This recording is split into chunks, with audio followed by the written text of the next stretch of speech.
नमस्कार प्यारे साथियों, स्वागत है आप सभी का हमारे YouTube चैनल पर। कैसे हैं आप लोग? उम्मीद करते हैं आप स्वस्थ होंगे और आपकी तैयारी अच्छी चल रही होगी। आज के इस लेक्चर में हम विजन आईएएस के जो मंथली मैगजीन्स अगस्त वाला है उसको ही कंटिन्यू करेंगे और आज इन्वायरमेंट सेक्शन को कवर किया जाएगा। थोड़ा सा वीडियो आने में लेट हो रहा है, उसका कारण भी है क्योंकि ओनली आईएएस का इन्वायरमेंट का जो टॉपिक है उसको भी हम डिस्कस करते हैं, तो एक दिन करंट अफेयर्स और एक दिन ओनली आईएएस का इन्वायरमेंट सीरीज, तो इससे आपका करंट भी बैलेंस हो रहा है। लेकिन आप ये चिंता बिल्कुल ना करें कि आपका करंट अफेयर्स कवर होगा या नहीं, बिल्कुल कवर होगा, धीरे धीरे ही सही लेकिन कवर हो रहा है और कोशिश करेंगे कि इसको जल्द से जल्द कंप्लीट किया जाए। तो आने वाले समय में हम इसे और ज़्यादा तेजी से कंप्लीट करेंगे। सो डोंट वरी, आपको जो भी ज़रूरतें हैं वो पूरी यहाँ की जाएंगी। Okay, so let's start the session. जो पहला टॉपिक है वो है आपका डिजास्टर मैनेजमेंट अमेंडमेंट बिल 2024। अब इस बिल को लाया गया है किस लिए? तो आपने सुना होगा डिजास्टर मैनेजमेंट एक्ट 2005 के बारे में। इसमें अमेंडमेंट लाने के लिए इस बिल को लाया गया है। पहली पॉइंट तो ये। अब दूसरी पॉइंट जो हम आपको हाईलाइट करना चाहते हैं कि जब भी बिल्स से रिलेटेड कोई टॉपिक आता है, चाहे वो इन्वायरमेंट में हो, पॉलिटी में हो, सोसाइटी में हो, तो यूपीएससी के पर्सपेक्टिव से खासकर मेंस हो या फिर प्रीलिम्स हो, chances of asking direct question on the bills is mostly not, मतलब नहीं के बराबर है। क्यों? क्योंकि डायनेमिक है ये। कल को लोकसभा में पास हुआ, राज्यसभा ने कुछ सजेशन कर दिया, हो सकता है पार्लियामेंट्री स्टैंडिंग कमेटी के पास चला जाए, उसने कुछ सजेशन कर दिया, तो उस सजेशन को बाद में गवर्नमेंट ने अडॉप्ट कर लिया, तो काफी ज्यादा डायनेमिसिटी है। तो यूपीएससी सेफ गेम खेलेगा। हाँ, आप ऐसे बिल्स के इंपॉर्टेंट पॉइंट्स को जो लगते हैं कि महत्वपूर्ण है, एज ए रेफरेंस देकर आप आंसर में कोट कर सकते हैं। जैसे according to disaster management amendment bill 2024, इसमें अर्बन डिजास्टर मैनेजमेंट बॉडी की क्रिएट करने की बात की गई है। ठीक है, ऐसे आप रेफरेंस दीजिएगा तो और ज्यादा आंसर दिखेगा, एग्जामिनर को लगेगा कि हाँ भैया ये जो एस्पिरेंट है वो करंट से काफी ज्यादा अपडेटेड है। ओके, और जितना ज्यादा करंट के एग्जांपल्स दीजिएगा उतना अच्छा होगा, उतना ज्यादा इंप्रेशन बनेगा आपके आंसर्स पर। तो इसलिए हमने थोड़ा सा बेसिक आपको बताया ताकि ये डाउट ना रहे कि बिल्स से क्या डायरेक्ट क्वेश्चन आएंगे या फिर नहीं। चलिए अब मुख्य प्रोविजंस को हम डिस्कस कर लेते हैं। तो जो अमेंडमेंट एक्ट है क्या करेगा ये कि जो भी हमारे डेवलपमेंट प्लान्स हैं, जैसे विभिन्न राज्य हैं, सिटीज हैं, ठीक है, अब वहाँ पर डेवलपमेंट प्लान चलते हैं भाई, हो सकता है रोड बनाने की बात हो या फिर हाउसेस बनाने की बात हो या फिर वाटर ट्रीटमेंट प्लांट्स बनाने की बात हो। ओके, बहुत सारे आ जाते हैं इसमें। अब उसमें डिजास्टर मैनेजमेंट का जो टर्म है ना, उसको एज ए प्रायोरिटी दिया जाएगा। मतलब पहले जिस सिटी डेवलप कर दी जाती थी उसमें कुछ भी डिजास्टर रिलेटेड पॉइंट्स का ध्यान नहीं रखा जाता था, लेकिन आज के समय में आप समझिए कि भाई डिजास्टर एक बहुत बड़ा मुद्दा बन गया है। हर साल कभी फ्लड, तो कभी अर्थक्वेक, तो कभी आप देखेंगे लैंडस्लाइड होते रहता है होते रहता है। तो पहले का समय और आज का समय काफी अंतर हो गया है, क्लाइमेट इंड्यूस डिजास्टर ज्यादा आने लगे हैं। तो इस हिसाब से हम कुछ भी डेवलपमेंटल प्लान्स लाते हैं, डेवलपमेंट्स प्रोजेक्ट्स लाते हैं, तो ये तो इंश्योर किया जाएगा ना कि वो डिजास्टर रेजिलेंट हो। इसीलिए ये अमेंडमेंट करने का प्रयास किया गया है। हालांकि और कुछ फीचर्स हम देखेंगे इसके, तो चलिए देखते हैं एक एक करके। तो एक तो है आपका कंपैरिजन वाला, उसको हम समझेंगे, लेकिन सबसे पहले हम डिजास्टर मैनेजमेंट एक्ट 2005 को जान लेते हैं, तब समझना और आसान हो जाएगा।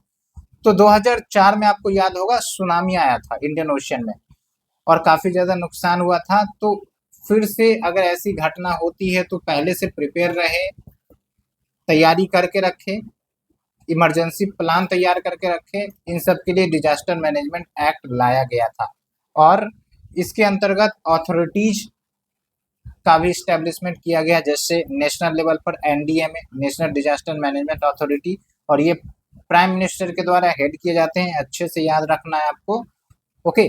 उसके बाद स्टेट डिजास्टर मैनेजमेंट अथॉरिटी, जो कि चीफ मिनिस्टर्स के द्वारा हेड किए जाते हैं। जैसे लेट्स से कि बिहार में आपका डिजास्टर मैनेजमेंट अथॉरिटी बनाना है तो बिहार डिजास्टर मैनेजमेंट अथॉरिटी हो गया, यूपी में बनाना है तो UP disaster management authority, Gujarat में बनाना है तो गुजरात डिजास्टर मैनेजमेंट अथॉरिटी। बात समझ रहे हैं आप। उसके बाद डिस्ट्रिक्ट डिजास्टर मैनेजमेंट अथॉरिटी, तो स्टेट के अंदर हम जाते हैं तो डिस्ट्रिक्ट हमें मिलता है, तो डिस्ट्रिक्ट लेवल पर भी आपका डिस्ट्रिक्ट डिजास्टर मैनेजमेंट अथॉरिटी बनाया गया है and it is led by district magistrate. ये अच्छे से याद रखना है। ओके, तो ये हमने डिस्कस किया। अब आते हैं अन्य क्या कुछ पॉइंट्स है इसमें। तो इसमें डिजास्टर मैनेजमेंट प्लान्स के प्रिपरेशन की बातें की जाती है। ओके, उसके बाद नेशनल डिजास्टर रिस्पॉन्स फोर्स की जो टीम है उसको भी कंस्टिट्यूट किया गया है, इसके अंतर्गत अच्छे से याद रखना है। और आप देखते होंगे जब भी कोई डिजास्टर आता है, फ्लड जैसे सिचुएशन अभी आपने देखा, तो एनडीआरएफ की टीमें तैनात कर दी जाती है। तो किसके अंतर्गत?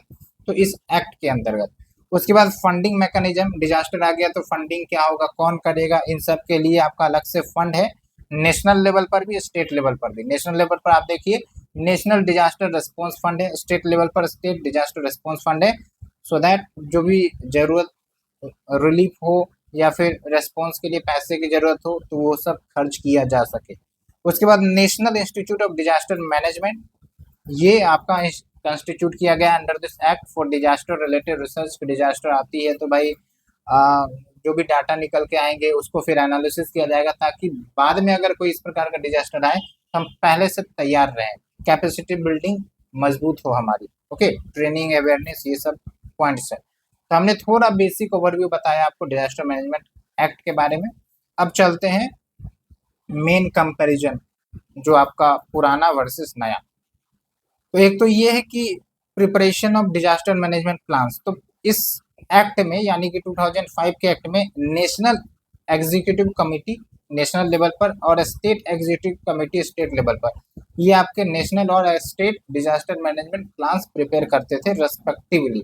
ओके, लेकिन जो आपका इस ये बिल है इसमें ये जो फंक्शन है वो एनडीएमए एंड एसडीएमए को ट्रांसफर कर दिया जाएगा रेस्पेक्टिवली। ओके, उसके बाद देखिए जो एनडीएमए और एसडीएमए के फंक्शंस हैं एट देयर रेस्पेक्टिव लेवल्स, इसकी बात करें तो ओरिजिनल एक्ट में ये क्या करते थे, डिजास्टर मैनेजमेंट प्लान्स को रिव्यू किया कि भाई कुछ कमी है तो कुछ ऐड कर दे, या फिर कुछ ज़्यादा एक्सेसिव हो रहा है प्लान्स में तो उसको हम एक्सक्लूड कर दे।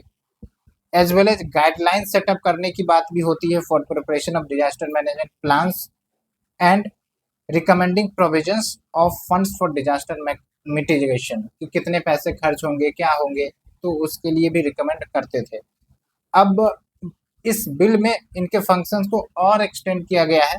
आप देखिए नए functions like periodic stock, periodic analysis of disaster risk, वो टाइम टू टाइम किए जाएंगे।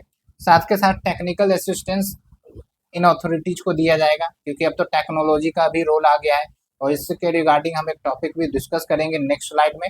उसके बाद recommending guidelines for minimum standard of relief. अब आप समझिए कि जब भी कोई डिजास्टर आता है तो हम रिलीफ ऑपरेशन चलाते हैं, लेकिन एक स्टैंडर्ड तो होना चाहिए ना, मिनिमम स्टैंडर्ड्स। भाई कम से कम इतना तो रिलीफ हो जिससे जो बंदा है या फिर जो डिजास्टर फेस कर रहा है उसको संतुष्टि हो कि हाँ हमें रिलीफ मिला है। नहीं तो पता चला जरूरत है 5 मेडिसिन की, हम दे रहे हैं 2 मेडिसिन, तो क्या हो गया, अंडर रिलीफ हो गया। तो ये इंपॉर्टेंट पॉइंट है, ये अच्छे से ध्यान रखना है आपको। Guidelines for minimum standards of relief, ये इंपॉर्टेंट है। ओके, साथ के साथ national and state disaster database, कि भाई कितने डिजास्टर आ रहे हैं, किस टाइप के आ रहे हैं, कौन से जगह पर ज़्यादा परेशानी आ रही है, ये सब पूरा डाटाबेस तैयार किया जाएगा। उसके बाद स्टेट एंड डिजास्टर डाटाबेस की बात करें तो जो ऑलरेडी आपका 2005 वाला है इसमें कोई प्रोविजंस नहीं था, इसमें आपका स्टेट एंड डिजास्टर डाटाबेस के प्रोविजंस दिए गए हैं और ये हमने डिस्कस किया है अभी। उसके बाद देखिए अपॉइंटमेंट्स टू एनडीएमए, जो आपका 2005 का एक्ट है, इसमें क्या बोला जाता था कि सेंट्रल गवर्नमेंट डिसाइड करेगा कि भाई एनडीएमए यानी कि नेशनल डिजास्टर मैनेजमेंट अथॉरिटी को अगर कोई एक्स्ट्रा ऑफिसर चाहिए, कंसल्टेंट्स चाहिए, एम्प्लॉय चाहिए तो कितनी संख्या में चाहिए, ये सेंट्रल गवर्नमेंट डिसाइड करती थी अपने अनुसार। लेकिन यहाँ पर क्या है नए बिल में, ये एनडीएमए को एम्पावर करेगा कि आप हमें बताइए कि आपको कितने की जरूरत है, किस टाइप के ऑफिसर की जरूरत है, कितने एम्प्लॉयज की जरूरत है। हाँ, जब आपको ऑफिसर्स मिलेंगे तो उसके लिए सेंट्रल गवर्नमेंट का अप्रूवल जरूरी होगा। ओके, तो आप देखिए कि क्या क्या चेंजेस किए जा रहे हैं। उसके बाद ये अच्छा पॉइंट है, अर्बन डिजास्टर मैनेजमेंट अथॉरिटी 2005 वाले में अर्बन डिजास्टर मैनेजमेंट अथॉरिटी के क्रिएशन के बारे में बोला ही नहीं गया है कुछ। लेकिन यहाँ पर आप देखिए इसमें separate urban disaster management authority की बात की जा रही है। एक तो एनडीएमए है, डिस्ट्रिक्ट वाला लेवल पर भी है, साथ के साथ स्टेट लेवल पर भी डिजास्टर मैनेजमेंट अथॉरिटी है। लेकिन यहाँ पर आप समझिए कि जो अर्बन सिटीज है, जैसे मुंबई हो गया, ठीक है, आपका कोलकाता हो गया या फिर दिल्ली हो गया, तो बहुत बड़े बड़े शहर ही है, मेट्रोपॉलिटन सिटीज कहते हैं इनको, काफी ज्यादा पॉपुलेशन डेंसिटी ज्यादा है, तो डिजास्टर के खतरे भी ज्यादा होंगे, उसके इम्पैक्ट ज्यादा होंगे, मतलब उसके इम्पैक्ट ज्यादा होंगे अगर डिजास्टर आता है। तो उसके लिए डेडिकेटेड डीएम अथॉरिटी होनी जरूरत है, और इस नए बिल में ये बोला जा रहा है। तो आप अगर आंसर को अटेम्प्ट कर रहे हैं डिजास्टर के रिलेटेड टॉपिक पर, तो आप इस पॉइंट को लिख सकते हैं, according to the new amendment bill urban disaster management authority create की जानी चाहिए, या फिर सजेशन के रूप में भी लिख रहे हैं तो आप इस पॉइंट को लिख सकते हैं। उसके बाद देखिए formation of state disaster response fund, SDRF के बारे में आपने सुना होगा, लेकिन उसका फुल फॉर्म होता है स्टेट डिजास्टर रिस्पॉन्स फंड। यहाँ पर जो है ना स्टेट डिजास्टर रिस्पॉन्स फोर्स की बारे में बात करी जा रही है। एनडीआरएफ तो क्रिएट किया गया है, national disaster response force, under the disaster management act 2005, लेकिन एसडीआरएफ नहीं क्रिएट किया गया था। ध्यान रखना, यहाँ एसडीआरएफ में हम फोर्स की बात कर रहे हैं, फंड की नहीं। फंड तो क्रिएट की गई है लेकिन फोर्स नहीं क्रिएट की गई है द स्टेट लेवल। तो ये जो बिल है इट एम्पावर्स स्टेट गवर्नमेंट कि वो state disaster response force create कर सकती हैं, और उनके फंक्शंस क्या होंगे, टर्म्स ऑफ सर्विस क्या होंगे, ये भी स्टेट गवर्नमेंट डिसाइड करेंगी। ये भी एक अच्छा सजेशन है।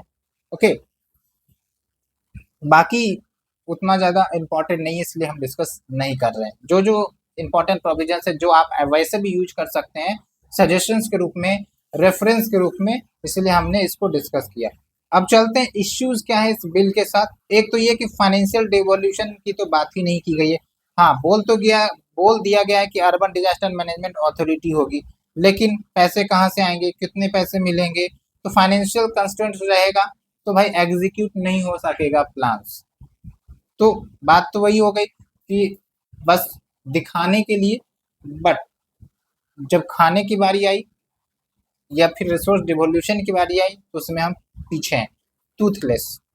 उसके बाद सेंट्रलाइजेशन, यानी कि इस बिल में बहुत सारे excessive rule making power central government को दिए गए हैं वाया डेलीगेटेड लेजिस्लेशन। अब डेलीगेटेड लेजिस्लेशन क्या होता है कि आपने देखा हो कि हमने एक्ट बना दिया, उस एक्ट में हमने मेंशन कर दिया कि central government with need of time वो रूल्स बना सकती है, रेगुलेशंस बना सकती है, ठीक है। तो वही होता है डेलीगेटेड लेजिस्लेशन, जहां पर गवर्नमेंट को हम ऑथोराइज कर देते हैं वाया लेजिस्लेशन कि वो रूल्स बना सकती है अंडर पार्टिकुलर एक्ट। ओके, तो इससे क्या होगा कि लेट से स्टेट गवर्नमेंट भी कोई रूल्स या लेजिस्लेशंस लेकर आती है रिगार्डिंग द डिजास्टर, तो ओवरलैपिंग हो जाएगा ना, तो ये दिक्कत हो सकती है। फिर है एक टेस्ट ऑफ कॉन्स्टिट्यूशनलिटी, ये प्रीलिम्स में भी क्वेश्चन पूछा जा सकता है, आपको ध्यान रखना है। फिलहाल डिजास्टर मैनेजमेंट शेड्यूल 7 की किसी भी लिस्ट में मेंशन नहीं है, चाहे वो आपका यूनियन हो, स्टेट हो या फिर कनकरेंट हो, किसी भी लिस्ट में मेंशन नहीं है। तो आप सोचेंगे कि फिर सेंट्रल गवर्नमेंट किस सब्जेक्ट के अंतर्गत वो डिजास्टर पर रूल्स रेगुलेशंस लेकर आती है, बिल्कुल सही आप सोच रहे हैं। तो आप देखिए entry 23 of the concurrent list जो 7th शेड्यूल में मेंशन है, that deals with social security and social insurance, employment and unemployment, इसके अंतर्गत सेंट्रल गवर्नमेंट एम्पावर हो जाती है डिजास्टर से रिलेटेड रूल्स रेगुलेशंस बनाने के लिए, ठीक है।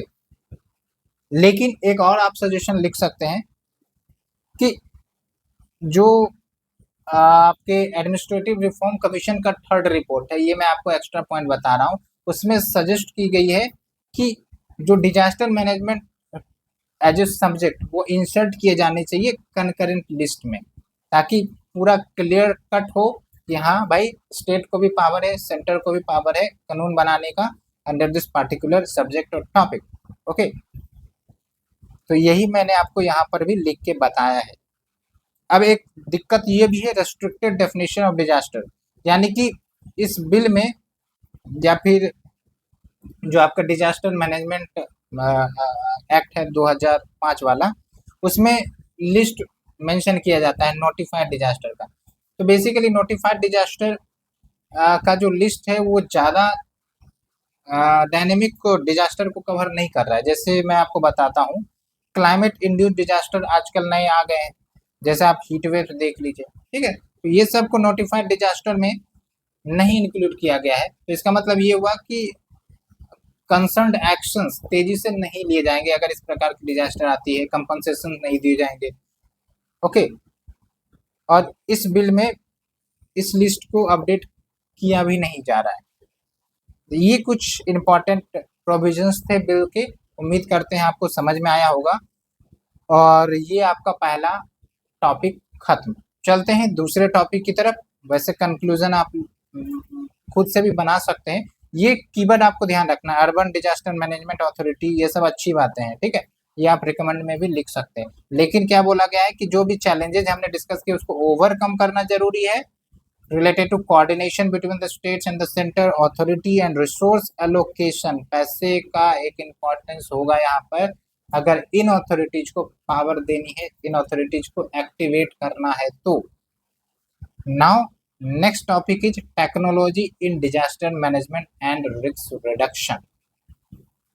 अब फ्रेंड्स, अगर आप यहाँ तक पहुँच गए हैं तो आप हमें बताइए कि कैसा लग रहा है आपको इनिशिएटिव, और अगर अच्छा लग रहा है दोस्तों के बीच शेयर करिए, सब्सक्राइब करिए और कमेंट करना बिल्कुल ना भूलें। आपको किसी भी प्रकार के डाउट है जरूर कमेंट करें, we are here for your help.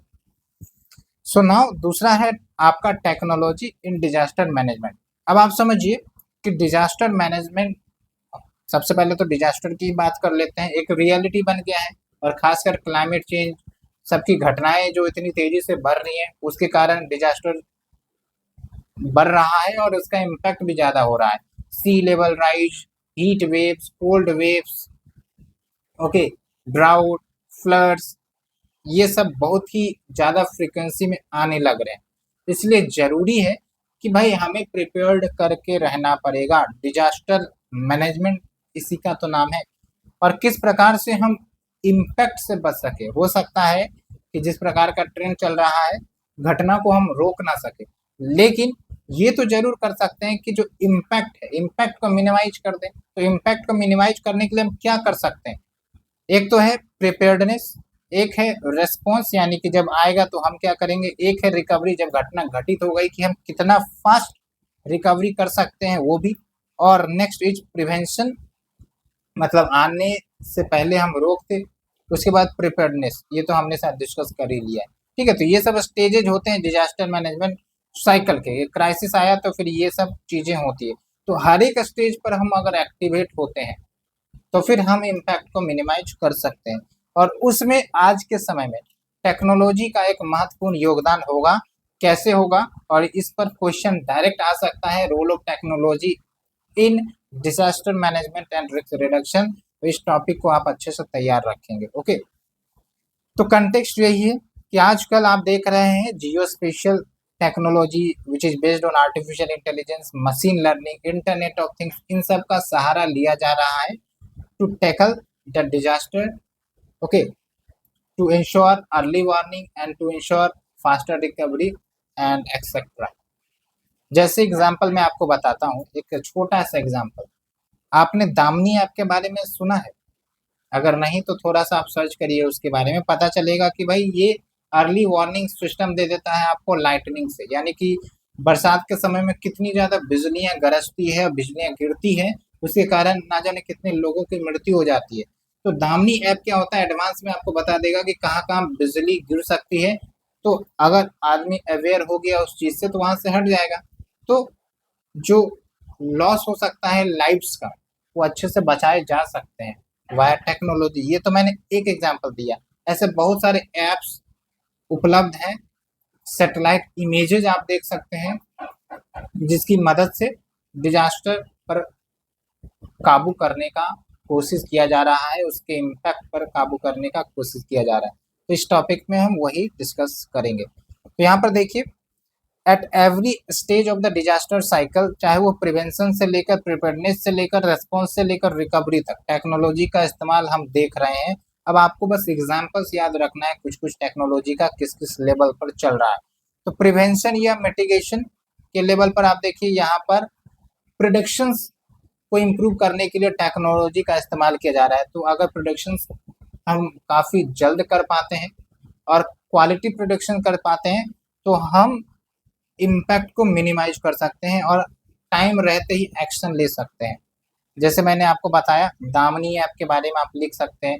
Flood watch 2.0 app है जो फ्लड रिलेटेड सिचुएशंस के बारे में बताता है। ओके, और भी बहुत सारे वेरियस स्टेट गवर्नमेंट लेकर आए हैं। अगर आपको कुछ नाम याद आता है तो आप कमेंट में जरूर बताएं।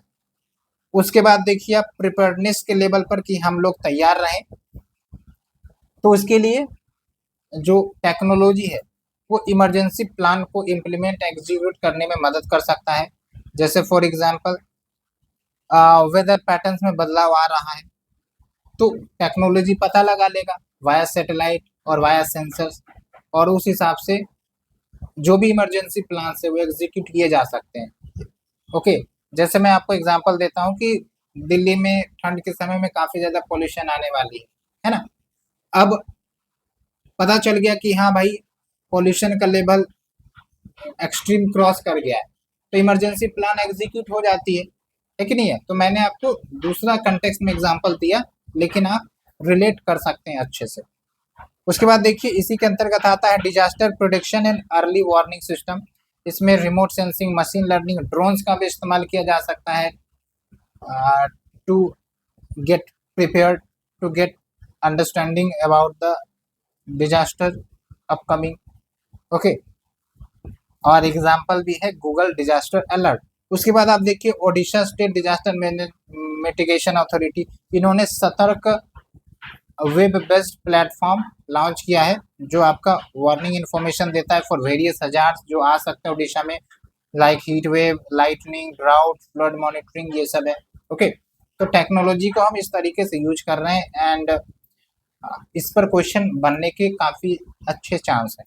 उसके बाद टेक्नोलॉजी प्रिपेयर्डनेस में ही इवेंट सिमुलेशन किया जा सकता है, मतलब वो घटना बाद में हो सकता है घटित हो जाए, लेकिन हम पहले ही सिमुलेशन कर ले, आर्टिफिशियल या वर्चुअल सिमुलेशन कर ले कि हाँ भाई अगर आ गया तब क्या क्या घटना घटित हो सकती है और हम कैसे अपने आप को बचा सकते हैं।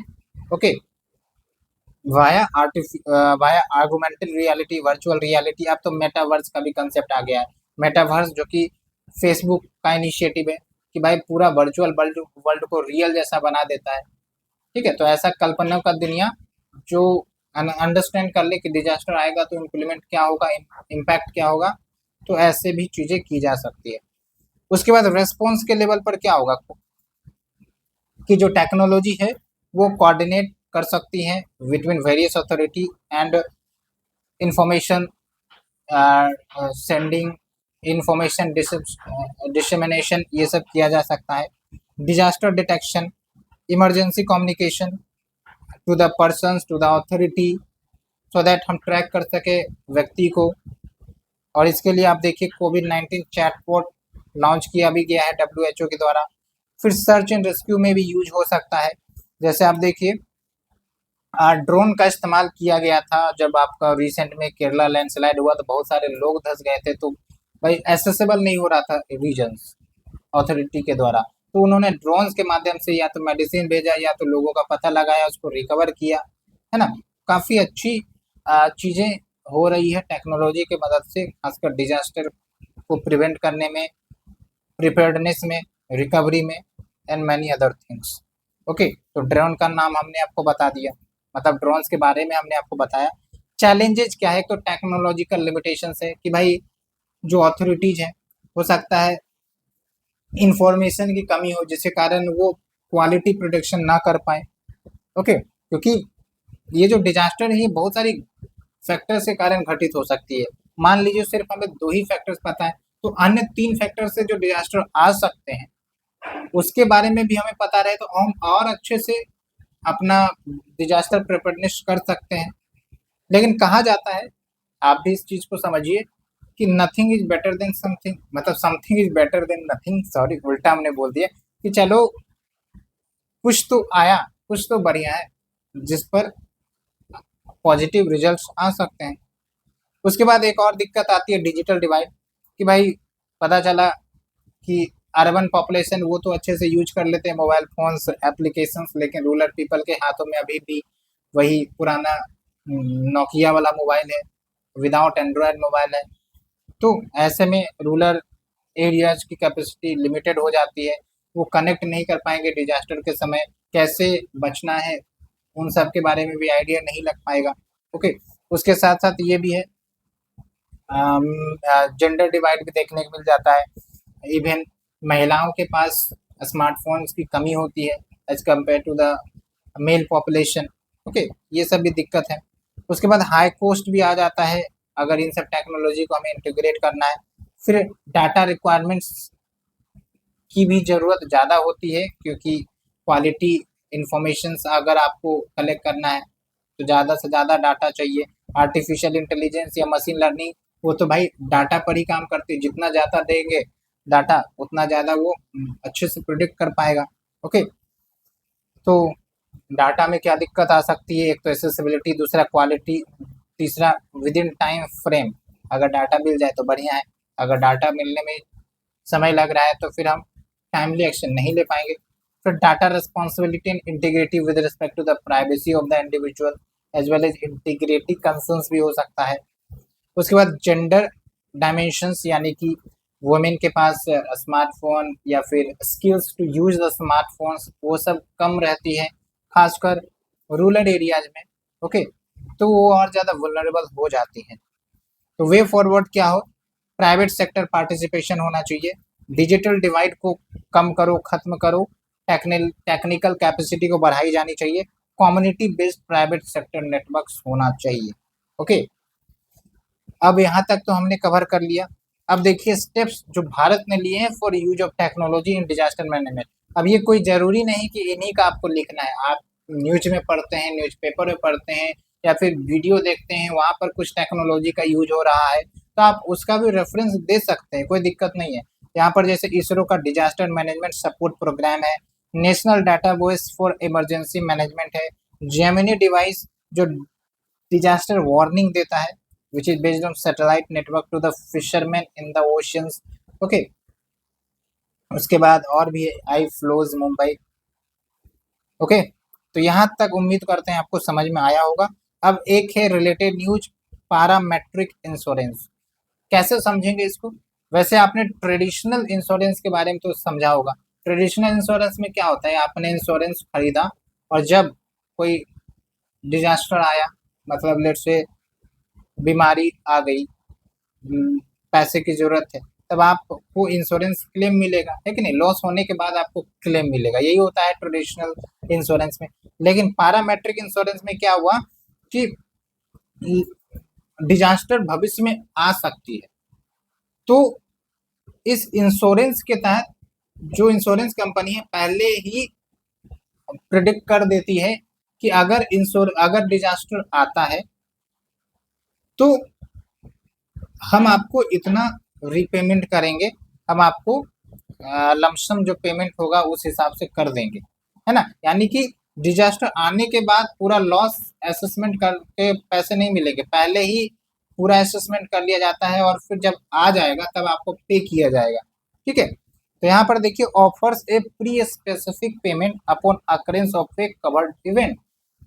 तो मान के चलिए कल को बाढ़ आ सकती है, लेकिन हमने इंश्योरेंस ले लिया और इंश्योरेंस कंपनी बोला कि भाई अगर बाढ़ से आप प्रभावित हो जाते हैं, एक सर्टेन पैरामीटर्स होता है, उस पैरामीटर्स के आधार पर वो क्लेम किए जाते हैं। तो अगर आपको लेट से कि आपका प्रॉपर्टी लॉस हो गया, ओके, तो कल को आपको 1 लाख रुपए मिल जाएंगे या 2 लाख रुपए मिल जाएंगे, जो भी आपका एग्रीमेंट में होगा। लेकिन ट्रेडिशन में क्या होता है कि डिजास्टर पहले से हम कुछ नहीं करेंगे, जब डिजास्टर आएगा और उसमें अगर आपको लॉस होगा तो कितना लॉस हुआ हो सकता है 30,000 का लॉस हुआ तो हम भाई आपको 30,000 ही देंगे, है ना।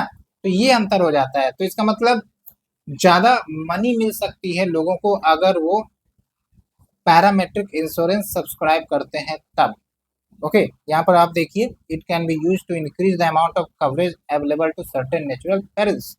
ओके, ये ध्यान रखना है। तो ये मैंने आपको थोड़ा सा डिफरेंस बताया, उम्मीद करते हैं समझ गए होंगे आप। ज़्यादा प्रीलिम्स के लिए इंपॉर्टेंट है और मेंस के लिए एज ए सजेशन यूज कर सकते हैं कि भाई पैरामेट्रिक इंश्योरेंस को प्रमोट किया जाए as compare to the traditional insurance, so that disaster related insurance की तरफ लोगों का अवेयरनेस और खिंचाव बढ़ाया जा सके। आप ऐसे यूज करिए। ओके, उसके बाद हम आते हैं next topic, renewable energy in India. Bharat में रिन्यूएबल एनर्जी की क्या स्थिति है, स्टेटस है, क्या हम अपने टारगेट को अचीव कर पा रहे हैं और क्या कुछ इम्पोर्टेंट डेवलपमेंट्स हुए हैं रिन्यूएबल एनर्जी के सेक्टर में, वो सब हम डिस्कस करेंगे। तो अगर आप यहाँ तक पहुँच गए हैं मित्रों, तो आप हमारे ज्वाइन बटन को क्लिक करके सब्सक्राइब करिए हमारा चैनल, मेंबरशिप ले सकते हैं आप, इससे हमें भी थोड़ा फाइनेंशियल हेल्प मिल जाएगा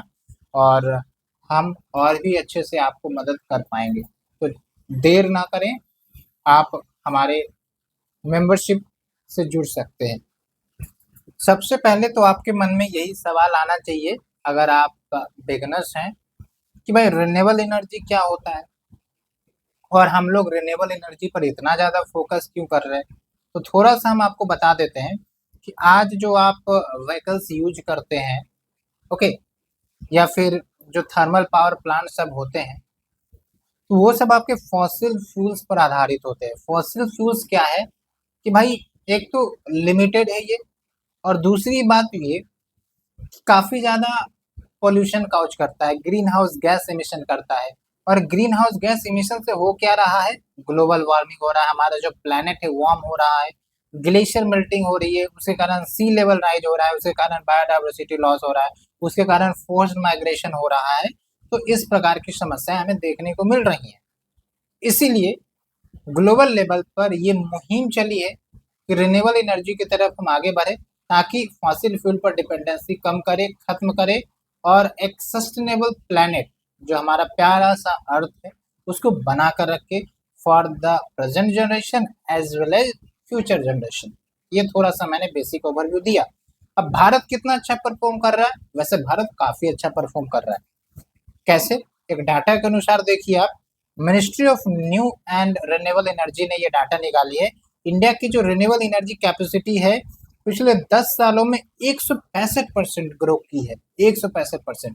तो आप समझिए 2014 में 76.3 गीगावाट रिन्यूएबल एनर्जी कैपेसिटी थी हमारी, अब बढ़कर 203 गीगावाट हो गई है। 203 काफी मायने रखता है, 10 सालों में काफी बड़ा डेवलपमेंट हुआ है और भारत की कमिटमेंट भी दिखाती है ये toward the climate change and the global warming. Okay, example कुछ याद रखने रिन्यूएबल एनर्जी के, जैसे सोलर एनर्जी है, विंड एनर्जी है, जियोथर्मल एनर्जी है, hydro, ocean energy, bio energy, अच्छे से याद रखना है। और एक डाटा ये भी याद रखना है कि भारत में जो रिन्यूएबल एनर्जी प्रोड्यूस हो रही है उसमें से किनका शेयर कितना है, क्योंकि प्रीलिम्स के लिए इंपॉर्टेंट होगा। तो सबसे ज्यादा हम रिन्यूएबल एनर्जी फिलहाल सोलर से प्रोड्यूस कर रहे हैं। एक समय था जब हम विंड से प्रोड्यूस करते थे, अभी सोलर से ज्यादा प्रोड्यूस कर रहे हैं, 57% of total India renewable energy mix. उसके बाद दूसरे नंबर पर आता है लार्ज हाइड्रो पावर, जो आपके हाइड्रो इलेक्ट्रिक प्रोजेक्ट्स होते हैं वहां से। तीसरे नंबर पर आता है विंड एनर्जी। ओके, ये आपको ध्यान रखना है। और भी है, जैसे देखिए, फिर चौथे नंबर पर आता है बायो पावर, उसके बाद स्मॉल हाइड्रो पावर, फिर वेस्ट टू एनर्जी। ये आपको डाटा याद रखना है। ओके, अब बात करते हैं कि ग्लोबल लेवल पर भारत का क्या रैंक है रिन्यूएबल एनर्जी को लेकर। तो इंडिया चौथे नंबर पर आता है in terms of renewable energy capacity. तो पहले नंबर पर कौन है ये आप हमें जरूर बताएं। और इस फोर्थ में अगर हम देखें विंड पावर के लेवल पर, तो फोर्थ पर आ रहा है। और solar photovoltaic power generation capacity के आधार पर देखें तो 5th नंबर पर आ रहा है। तो क्वेश्चन आपको सेग्रीगेट करके भी पूछा जा सकता है, ओवरऑल करके भी पूछा जा सकता है, सोलर के फील्ड में रैंक पूछा जा सकता है, विंड पावर के फील्ड में भी पूछा जा सकता है। और ये मेंस के लिए अच्छा पॉइंट है, आप यूज करिएगा इसे डाटा को। ओके, और अभी जो हमारा टोटल रिन्यूएबल एनर्जी का शेयर बन गया है इन टोटल एनर्जी और इंस्टॉल जनरेशन कैपेसिटी वो है आपका 43.12%। ठीक है, अब चलते हैं नेक्स्ट पॉइंट की तरफ। भारत ने रिन्यूएबल एनर्जी का टारगेट सेट करके रखा है। तो टारगेट क्या है? 2030 आते आते 500 गीगावाट जो रिन्यूएबल एनर्जी की कैपेसिटी हो जाए, ये टारगेट रखा है। अब हम आपसे क्वेश्चन पूछते हैं, क्या भारत उसे अचीव कर पाएगा?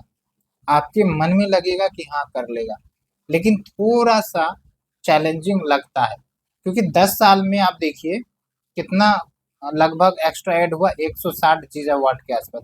अभी हमारे पास क्या है, 2024 लगभग खत्म होने वाला है, तो 25, 26, 27, 28, 29, 30 6 साल बचे हैं। तो क्या आपको लगता है कि 6 साल में 300 एक्स्ट्रा ऐड हो जाएंगे? तो हाँ भी है ना भी है, लेकिन कंक्लूजन में जब आप लिखेंगे तो आप ये जरूर दें कि भारत काफी तेजी से रिन्यूएबल एनर्जी टारगेट अचीव करने की दिशा में आगे बढ़ रहा है। पिछले 10 सालों में 203 201 गीगावाट हो चुका है, और आने वाले 6 साल में with various development infrastructure projects and speedy projects वो हासिल हो सकता है। तो थोड़ा सा पॉजिटिव ही रखना है। ओके, बस आपको ऐड कर देना है कि कोशिशें ज़्यादा होंगी, प्रोजेक्ट्स ज़्यादा तेजी से पास किए जाएं, इम्प्लीमेंट किए जाएं वेरियस स्टेट्स में, अप्रूवल ज़्यादा हो, तेजी से हो, तो ये हासिल हो सकता है। ओके, क्या सिग्निफिकेंस है? तो एक तो है आपका ग्रीन हाउस गैस इमिशन से रिड्यूस होंगे, एनर्जी सिक्योरिटी इंप्रूव होगी, क्योंकि हम बहुत सारे फॉसिल फ्यूल्स खासकर पेट्रोल डीजल वो सब आ, आ, बाहर से इंपोर्ट करते हैं, खासकर वेस्ट एशिया वाले रीजन हो गए वहाँ से। फिलहाल तो हम रशिया से भी इंपोर्ट कर रहे हैं। फिर एक तो ये कि एनर्जी की एक्सेसिबिलिटी मिलेगी, रूरल इंडिया में एनर्जी पहुंचेगा, तो ये सभी अच्छी है। उसके बाद क्रिएटिंग जॉब्स क्रिएट होंगी, इनोवेशंस आएगा, रिसर्च एंड डेवलपमेंट आएगा। आप देखिए ना, सोलर प्लेट्स की पहले इफिशिएंसी बहुत कम होती थी, लेकिन because of the innovations, technological progress, अब जो है अच्छी खासी एनर्जी प्रोड्यूस करने की क्षमता रखता है सोलर प्लेट। तो इससे आपका डिमांड जो है सोलर प्लेट्स आपका वो भी बढ़ रहा है। ओवरऑल चैलेंजेस क्या है जो रिन्यूएबल एनर्जी सेक्टर फेस करते हैं भारत में? एक तो हाई कॉस्ट आता है। आप देखिए अभी भी कोयले से प्रोड्यूस की गई एनर्जी सस्ती है as compare to these renewable energy. Okay, अब एक बात मैं आपको बताता हूँ, थोड़ा सा सोचिए कि क्या ये ट्रैप तो नहीं है? एक तरफ हम सोलर एनर्जी, सोलर प्लेट्स बना रहे हैं, लेकिन उसके पीछे जो रॉ मटेरियल्स है जैसे सिलिकॉन है, भाई उसको एक्सट्रैक्ट करने के लिए भी तो हमें माइनिंग सब करनी पड़ती है कि नहीं है? माइनिंग करना है, ट्रांसपोर्टेशन करना है, तो उस सब से भी तो कोस्ट, उस सब से भी तो इन्वायरमेंट को नुकसान हो रहा है। तो क्या हम ट्रैप में तो नहीं फंस रहे हैं? थोड़ा सा आप इसको हमें बताइएगा जरूर। ओके, उसके बाद land acquisition.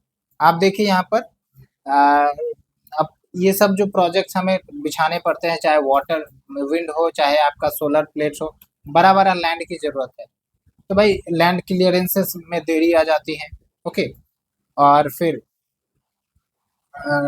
Land lease agreement में डिले हो जाता है। तो ये सब कुछ चैलेंजेस हैं। उसके बाद पुअर डिस्कॉम्स परफॉर्मेंस, यानी कि अभी फिलहाल क्या करती है जो आपके डिस्कॉम्स है, डिस्ट्रीब्यूशन कंपनी, यानी कि एक तो होता है प्रोड्यूसर जो इलेक्ट्रिसिटी प्रोड्यूस करते हैं, और डिस्कॉम्स क्या होता है, डिस्ट्रीब्यूटर कंपनी जो प्रोड्यूस्ड इलेक्ट्रिसिटी को खरीदते हैं फ्रॉम द प्रोड्यूसर और फिर उसको डिस्ट्रीब्यूट करते हैं टू द हाउस होल्ड। तो आप घरों में जो देखते हैं आपको बिजली पहुंच रहा है और आप जो पे कर रहे हैं वो डिस्कॉम्स है, यानी कि डिस्ट्रीब्यूशन कंपनीज है ना? तो ये ध्यान रखिए आप। तो होता क्या है कि अभी फिलहाल जो आपके थर्मल पावर प्लांट्स हैं, ठीक है, वहां से ये लोग बिजली खरीदते हैं। अब भाई बिजली खरीद तो लिए, पैसे तो उसमें चला गए। अब रिन्यूएबल एनर्जी का जब खरीदने की बारी आई तो इनके पास पैसे ही नहीं है, ज़्यादा पैसे ही नहीं है। तो ऐसे में रिन्यूएबल एनर्जी का जो परचेज है वो रखा का रखा रह जाता है, प्लस कॉस्ट भी ज़्यादा आता है, ये भी बोला जा रहा है। ओके, तो इसलिए डिस्कॉम्स के पास उतनी ज़्यादा कैपेसिटी नहीं रह पाती है to purchase the renewable energy and affecting the overall renewable purchase obligations. अब यहाँ पर प्रीलिम्स के लिए क्वेश्चन पूछा जा सकता है कि भाई आरपीओ क्या है, renewable purchase obligation. Basically discoms renewable energy producer के साथ एग्रीमेंट करती है, मैंडेटरी एग्रीमेंट होता है कि भाई आपको certain percentage of renewable energy खरीदना ही है एनुअल लेवल पर। ओके, यही होता है रिन्यूएबल परचेज ऑब्लिगेशंस। उसके बाद स्टोरेज का कंसर्न रहता है। एक तो ये है कि कभी कभी ज़्यादा एनर्जी प्रोड्यूस हो गई, कभी कम प्रोड्यूस हुआ, उसको फिर ग्रिड में कनेक्ट करना वो भी एक चैलेंज हो जाता है। ग्रिड नेटवर्क आप समझते हैं, मुझे भी पहले डाउट हुआ करता था जब मैं तैयारी शुरू शुरू किया था। लेकिन ग्रिड नेटवर्क को थोड़ा सा आप समझ लीजिए, ये जो आप देखते हैं फील्ड में बड़े बड़े इलेक्ट्रिसिटी के पोल लगे हुए हैं ना, खेतों के मैदानों में, और ना जाने वो कहाँ से कहाँ तक जा रहे हैं, वायर कनेक्टेड है, वो सब ग्रिड है। ग्रिड उसी के माध्यम से various locations in India electricity transfer हो रही है, तो उसी को हम कहते हैं ग्रिड। ओके, उसके बाद देखिए इन्वायरमेंटल कंसर्न्स भी हो सकता है कि भाई अब ये सोलर प्लेट्स हमें बिछाना है, विंड प्रोजेक्ट्स हमें बिछाना है, तो पता चला कि हमें डिफोरेस्टेशन करना पड़े, या फिर जो बढ़िया लैंड है वहाँ पर भले ही सोलर एनर्जी का पोटेंशियल ज़्यादा है या विंड एनर्जी का पोटेंशियल ज़्यादा है, लेकिन वो तो काफ़ी ज़्यादा फर्टाइल लैंड है, तो ऐसे में तो फूड सिक्योरिटी को भी चैलेंज हो सकता है अगर वहाँ पर हमने प्रोजेक्ट लिया है। ओके, और साथ के साथ ये भी है कि विंड टर्बाइंस जो लगाई जाती हैं, जो पक्षी हैं जो माइग्रेट करके आते हैं या फिर जिनको उतना ज़्यादा आइडिया नहीं रहता है, तो वो इन विंड में फंस के इनकी मृत्यु हो जाती है, तो वो भी एक दिक्कत है।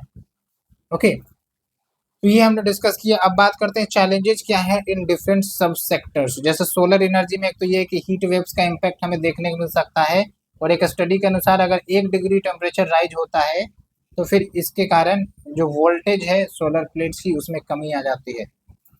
और दूसरी इंपॉर्टेंट चैलेंज ये है कि भारत जो है भले ही रिन्यूएबल एनर्जी की दिशा में आगे बढ़ रहा है, सोलर प्लेट्स सबको इंस्टॉल कर रहा है, लेकिन इसके लिए जो आपका सोलर पीवी मॉड्यूल्स आते हैं ना, उसका मार्केट मोस्टली डोमिनेंटली चाइना ने अपने कंट्रोल में रख रखा है। आप देख सकते हैं China dominate the PV module supply chain with more than 80% share, तो हमें इनके ऊपर डिपेंडेंसी रखनी पड़ती है फॉर द इनपुट्स। तो कल को ये सप्लाई चेन डिसरप्ट कर दे तब हम क्या करेंगे। ओके, दूसरा आपका विंड रिलेटेड चैलेंज, तो इसमें स्किल की दिक्कत आ जाती है और इनएडिक्वेट ट्रांसमिशन इंफ्रास्ट्रक्चर। फिर है हाइड्रो। हाइड्रो वाले में क्या होता है कि भाई हाइड्रो पावर जनरेशन डिक्लाइन हमें देखने को मिल रही है because of the lower rainfall. Okay, and also natural disaster कभी कभी आ जाते हैं तो डैम बस्ट भी हो जाता है। ओके, ये भी दिक्कतें हैं। उसके बाद सोशियो इन्वायरमेंट दिक्कतें आ जाती हैं कि अगर हमने हाइड्रो पावर इस्टेब्लिश किया तो छोटे एरिया में तो होता नहीं है, बड़े एरिया में होता है, तो वहाँ पर जो लोग हैं उनको डिस्प्लेस करना पड़ता है। रिवर इकोलॉजी डिसरप्ट होगी क्योंकि बनाएंगे तो भाई उसका जो रिवर को हो सकता है और ज़्यादा डीपर करना पड़े, तो वहाँ की जो इकोलॉजी है वो डिस्टर्ब होगी। फिर लार्ज स्केल डिफॉरेस्टेशन हो सकता है। ओके, उसके बाद बायोडाइवर्सिटी का लॉस, ये सब कुछ इंपॉर्टेंट चैलेंज है। फिर बायोमास रिलेटेड रिन्यूएबल एनर्जी के लिए क्या चैलेंज है, फीड स्टॉक सप्लाई ये पर्याप्त मात्रा में नहीं मिलती है। Limited platform for the biomass trading, तो फार्मर जो है उनको बायोमास सेल भी करना है, तो पता चला कि वहाँ सेल करने का सेंटर ही नहीं है, तो दूर दराज जाएगा, तो वो भी एक चैलेंज है। फिर है वेस्ट टू एनर्जी, इसमें क्या टेक्नोलॉजिकल चैलेंज है। उसके बाद प्रॉपर रेगुलेशंस नहीं है, पार्टिकुलरली इन्वायरमेंट इम्पैक्ट असेसमेंट को लेकर कोई पार्टिकुलर रेगुलेशंस नहीं है for these waste to energy plants. क्या होता है इन्वायरमेंट इम्पैक्ट असेसमेंट, तो बेसिकली कोई भी प्रोजेक्ट हम इस्टेब्लिश कर रहे हैं, अगर वो इन्वायरमेंट को ज़्यादा नुकसान करेगा, ठीक है, वो तो डिपेंड करता है कि किस टाइप में आ रहा है, तो फिर उसका इन्वायरमेंट इम्पैक्ट असेसमेंट किया जाता है कि भाई कितना नुकसान कर रहे हो। अगर ज़्यादा नुकसान कर रहे हो तो फिर आप उसको बैलेंस करने के लिए क्या कुछ एक्शन लोगे, ठीक है। तो ये होता है इन्वायरमेंट इम्पैक्ट असेसमेंट। क्या कुछ इनिशिएटिव्स लिए गए to promote renewable energy in India, तो एक तो ये कि एफडीआई जो है अब 100% foreign direct investment in renewable energy 100% कर दिया गया है। इससे आपका टेक्नोलॉजी भी आएगा, इन्वेस्टमेंट भी आएगा, ओके, इफिशियंसी भी आएगा। उसके बाद आप देखिए पीएम सूर्य घर मुफ्त बिजली योजना, इसके तहत क्या है कि जो घरों के ऊपर रूफ्स है ना, वहाँ पर roof top solar plants establish किए जाएं 1 करोड़ हाउस होल्ड में, तो लोगों की एनर्जी नीड्स भी फुलफिल होगी और एक्स्ट्रा एनर्जी हो गया तो लोग उसे बेच भी सकेंगे। उसके बाद ग्रीन एनर्जी कॉरिडोर प्रोजेक्ट है, सोलर पार्क स्कीम है। सोलर पार्क स्कीम मतलब डेडिकेटेड सोलर पार्क एरिया ही होगा जहाँ पर प्लग एंड प्ले मॉडल होगा, यानी कि जो भी इंफ्रास्ट्रक्चर है वो गवर्नमेंट रेडीमेड करके देगी, बस कंपनीज को यहाँ पर अपना सोलर प्लेट सब इंस्टॉल करना है और एनर्जी प्रोड्यूस करना चालू कर देना है। ठीक है, तो इससे क्या होता है, इन्वेस्टर और ज़्यादा प्रभावित होते हैं, नज़दीक आते हैं इन्वेस्ट करने के लिए। इनको लगेगा कि भाई सब सुविधा तो है ही, तो दिक्कत क्या है, चलो इन्वेस्ट करते हैं, चलो प्लेट्स लगाते हैं। उसके बाद national green hydrogen mission 2023 launch किया गया था। इसके तहत टारगेट है 5 million metric tons of green hydrogen production करना है एनुअल लेवल पर बाय 2030, ये टारगेट है। ग्रीन हाइड्रोजन में होता ये है कि हम हाइड्रोजन प्रोड्यूस कर रहे हैं but from the renewable sources, है ना। हाइड्रोजन तो फॉसिल फ्यूल्स के इस्तेमाल से भी प्रोड्यूस किया जाएगा, लेकिन उससे तो नुकसान है एनवायरनमेंट को। तो ग्रीन हाइड्रोजन का मतलब यही होता है कि हम रिन्यूएबल एनर्जी प्रोड्यूस कर रहे हैं which do not create pollution. तो वे फॉरवर्ड में आप देखिए, रिन्यूएबल मतलब एनर्जी स्टोरेज कैपेसिटी बढ़ाइए, ग्रिड की स्टेबिलिटी बढ़ाइए। उसके बाद सेंटर स्टेट का कोऑर्डिनेशन जरूरी है, ओके, तभी जाके प्रोजेक्ट सक्सेसफुल रन हो पाएगा। फॉर एग्जांपल कोई प्रोजेक्ट्स है, अब भाई उसको लैंड क्लियरेंस से चाहिए तो स्टेट अथॉरिटी भी उसमें इन्वॉल्व होती है। अब जितना जल्दी क्लियरेंस मिल जाए उतनी जल्दी प्रोजेक्ट हो जाएंगी। उसके बाद यहाँ पर देखिए, state needs to ensure must run status for renewable energy power feeding into the green grid. Must run status का मतलब ये होता है कि भाई सिचुएशन का है, कुछ भी हो, ठंडा हो गर्मी हो, तो ऐसे प्रोजेक्ट्स को हमेशा रन करना होगा for the continuous supply of electricity. उसके बाद फाइनेंसिंग इनोवेशन होने चाहिए ताकि प्रोजेक्ट्स के लिए जो फाइनेंशियल से जरूरत है वो फुलफिल हो। उसके लिए ग्रीन बॉन्ड का इस्तेमाल किया जा सकता है। ग्रिड टेक्नोलॉजी को अपग्रेड करिए। उसके बाद लैंड यूज ऑप्टिमाइजेशन, इसमें क्या होता है कि भाई अच्छे अच्छे फर्टाइल लैंड को हम ना यूज करके पता चला वेस्ट लैंड को यूज कर ले, जो कि वैसे भी कोई अहमियत नहीं रखती है एग्रीकल्चर पर्पस के लिए, तो हम इसको वेस्टलैंड यूज कर सकते हैं, मार्जिनल लैंड यूज कर सकते हैं। और साथ के साथ जो आपका रूफ टॉप छत है, ठीक है, वहाँ पर हम सोलर प्रोजेक्ट लगा सकते हैं। ऐसे प्रोजेक्ट को हम तेजी से प्रमोट करें तो रिन्यूएबल एनर्जी का पेनिट्रेशन बढ़ेगा और हम टारगेट को भी अचीव कर सकेंगे। तो ये हमने टोटल डिस्कस किया friends, from A to Z, prelims से लेकर मेंस तक। उम्मीद करते हैं आपको ये टॉपिक अच्छे से समझ में आ गई होगी। अब चलते हैं हम नेक्स्ट टॉपिक सी लेवल राइज को लेकर। देखिए मित्रों, जब हम 2023 के PYQ डिस्कस कर रहे थे ओनली आईएएस का जो प्रहार सीरीज है, तो उसमें सी लेवल राइज पर एक क्वेश्चन आया है, ठीक है। उसके इम्पैक्ट पर फैक्टर्स क्या है, सी लेवल राइज को लेकर क्वेश्चन आया है, इसलिए ये इंपॉर्टेंट हो जाता है टॉपिक, इसलिए आप इसे अच्छे से कवर करिए, ध्यान से सुनिए, एक एक कंसेप्ट आपका क्लियर हो जाएगा। हम बेसिक से डिस्कस करेंगे ताकि आपका कंसेप्चुअल क्लैरिटी भी बनी रहे। तो एक तो ये सबसे पहले डाउट आना चाहिए कि भाई सी लेवल राइज होता कैसे है, उसके बाद हम कुछ कंटेक्स्ट डिस्कस करेंगे। तो सी लेवल राइज का मतलब ये होगा कि भाई जो आप मीन सी लेवल देखते हैं, ठीक है, वो राइज हो जाए, सेंटीमीटर से हो सकता है या फिर मीटर से भी हो सकता है। अब क्या ये यूनिफॉर्मली राइज होगा, थोड़ा सा आप सोचेंगे कि भाई जो भी आपके सी बॉडीज है, वाटर बॉडीज है, वो सब इंटरकनेक्टेड है, तो अगर सी लेवल राइज हो रहा है तो हर जगह same level of sea level rise होगा, नहीं, यही तो गलत है, हर जगह नहीं, ये रीजनल वेरिएशंस होंगे। यानी कि लेट्स से कि इंडिया की बात कर रहे हैं तो बे ऑफ बंगाल है और अरेबियन सी है, हो सकता है सी लेवल राइज हुआ तो बे ऑफ बंगाल में ज़्यादा हो गया, हो सकता है अरेबियन सी में कम हुआ, रीजनल वेरिएशन। अब क्यों हो सकते हैं, वो बहुत सारे ज्योग्राफिकल फैक्टर्स पर निर्भर करता है कि भाई कॉन्टिनेंटल शेल्फ, स्लोप्स, ओके, जो आपके रिवर्स, मतलब जो रिवर पेनिट्रेट कर रहे हैं, या फिर जो वाटर बॉडीज एक दूसरे से कनेक्टेड हैं, ओके, जैसे मार्जिनल वाटर बॉडी है, जैसे रेड सी है, तो हो सकता है वहाँ पर चांसेस सी लेवल राइज के ज़्यादा हो जाए क्योंकि वो काफ़ी ज़्यादा क्या है, इनक्लोज है, ओके। तो यही मैं आपको बताने का कोशिश कर रहा था, तो थोड़ा ये डाउट आपको ख़त्म होना चाहिए। तो सी लेवल राइज के क्या फैक्टर्स एक तो है ओशियन थर्मल एक्सपेंशन और दूसरा है आपका आइस मेल्टिंग। ये दो मुख्य फैक्टर्स हैं। क्या है ओशियन थर्मल एक्सपेंशन? तो इसमें क्या है कि आप देखेंगे कि ग्रीन हाउस गैस इमिशन हो रहा है और उसके कारण हमारा जो एटमॉस्फेयर है वो वार्म अप हो रहा है।